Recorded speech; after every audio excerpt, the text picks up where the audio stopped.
Now, preview time. So let's take a look at what's coming your way.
What's going on, everybody? Welcome to another brand new installment of Renegades Reviews, exclusively here as always on the Casa D18 Studios channel.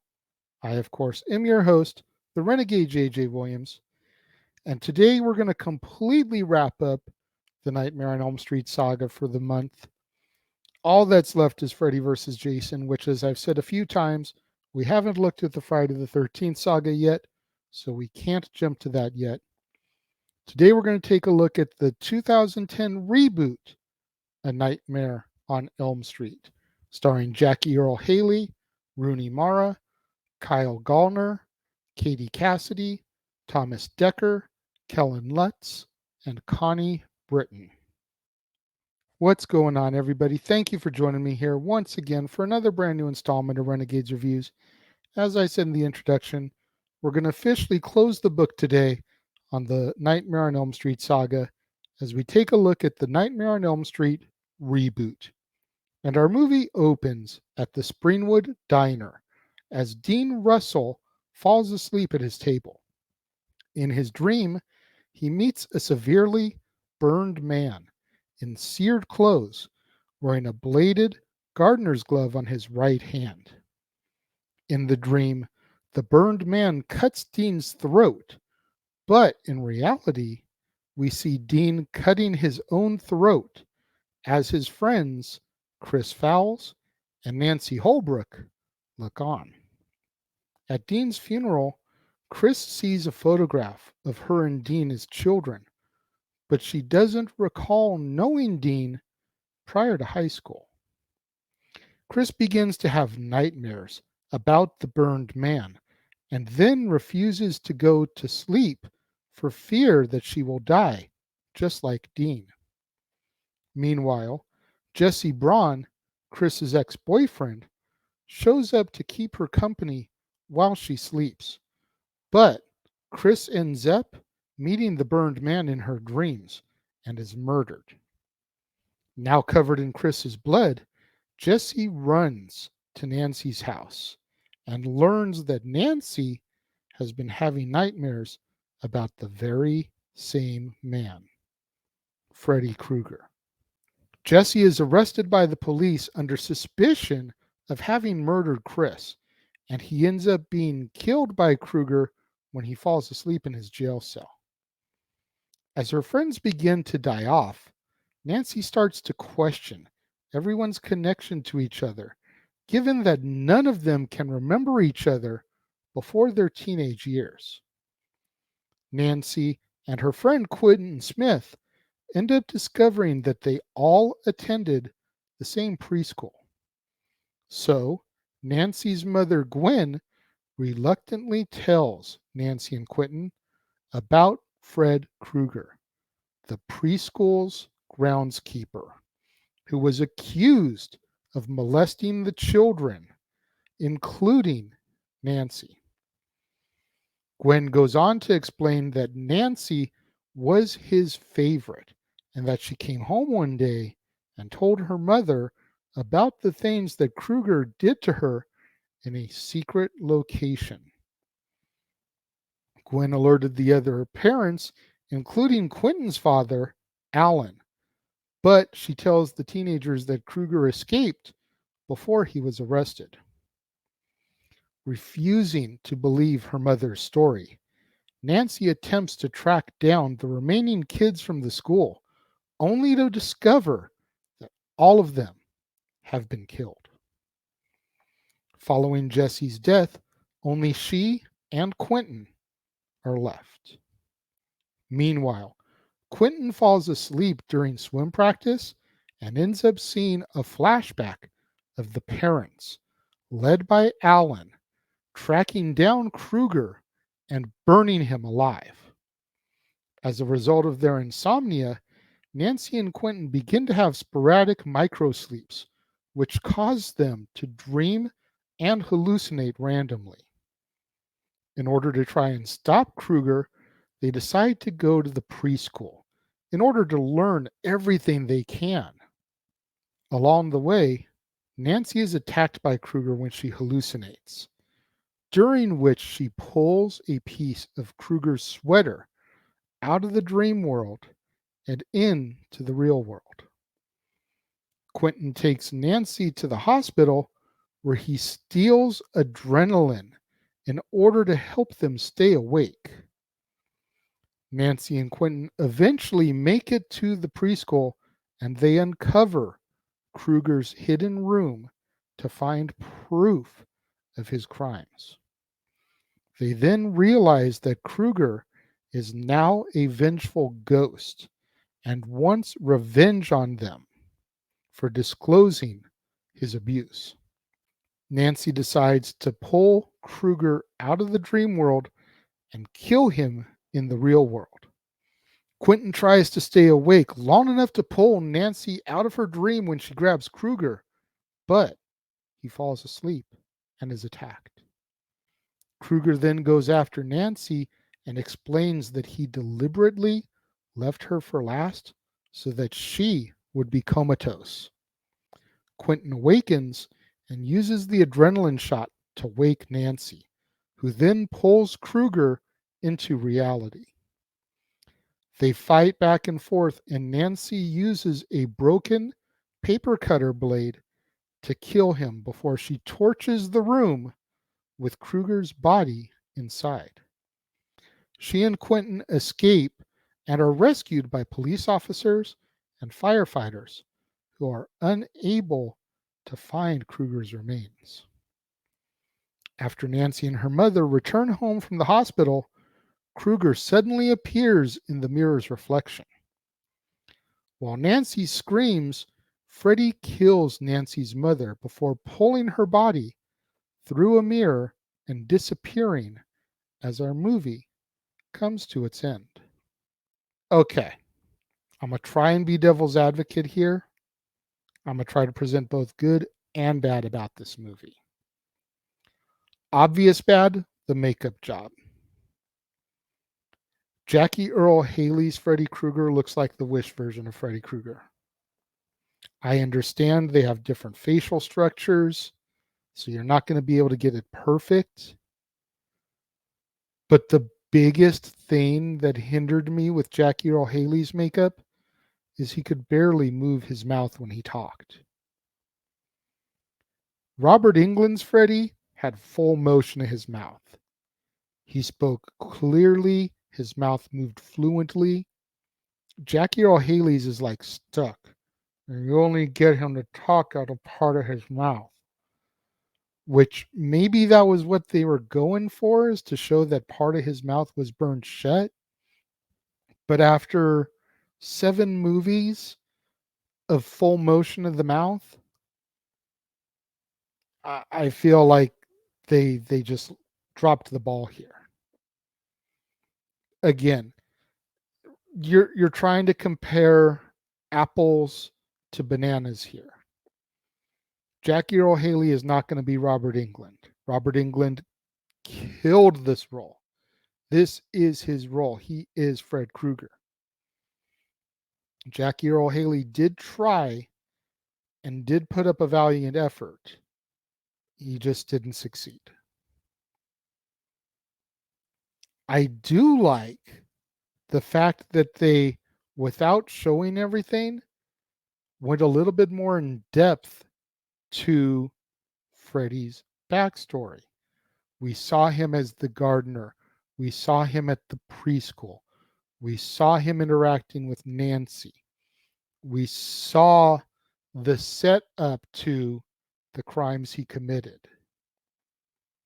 Now, in the original series, he's just a child murderer. In this film, they made him a molester.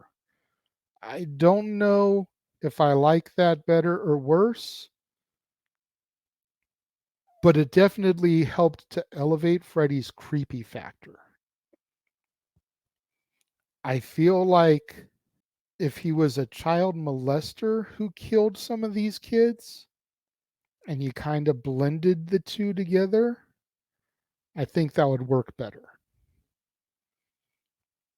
But it gives a little bit more in depth into the story, and you see why the parents are so riled up about him. You see the parents storm the preschool and kill him. it just makes things easier to understand in the context of story. My problem with all that is Freddy never had any remorse. Freddy was always kind of like, yeah, I killed them, so what? When they tried to storm Freddy and the parents killed him, even though he was lying, and we know he's lying because we find out later that he lied, he tried to come off as apologetic. He tried to come off as I didn't do it. I'm sorry. I didn't do this. Freddy Krueger needs to give no apologies. None. It weakened him. In my personal opinion, period, point blank, bar none.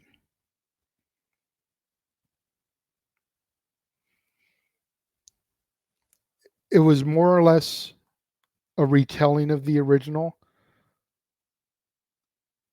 Chris is Tina. Her death in the bed with the thrashing around, almost identical. The scene where Nancy's taking a bath and the glove comes up in between her legs, virtually identical. There's a few things that were different, but I feel like for the most part, they just tried to rehash the original and they didn't take liberties that they should have. And the liberties they did take, I don't think worked out for them in their favor. I'm curious to know what you guys think, but when it comes to me and my rating of the reboot of A Nightmare on Elm Street, I'm going to give it 2.5 out of 5 stars. I'm not going to fault Jackie Earle Haley because that's some pretty big shoes to step into, and I do feel that he tried. But there's enough about this film to not like, and there's a little bit about this film to enjoy. The pacing was good. The casting was decent. You know, what do you guys think of the reboot of A Nightmare on Elm Street? Am I completely off or am I on target? Let me know. If you're watching the premiere, leave your thoughts and comments over here. If you're watching on demand later in the day, leave your thoughts and comments down here. Let's have that conversation, that discussion. Let's get into it in the comments below and have that interaction. Make sure you guys tune in at the top of the half hour, right here to the Casa D18 Studios channel for another brand new installment of Renegades Reviews. And I'll be taking a look at new release Saturday, The Munsters, a Rob Zombie film. His take on the classic 60s era sitcom. And then later on this evening, both here on the Casa D18 Studios channel, as well as on the Jeff Meacham Network and across the Jeff Meacham Network multiverse of media, it'll be time to once again present Open Mic Night.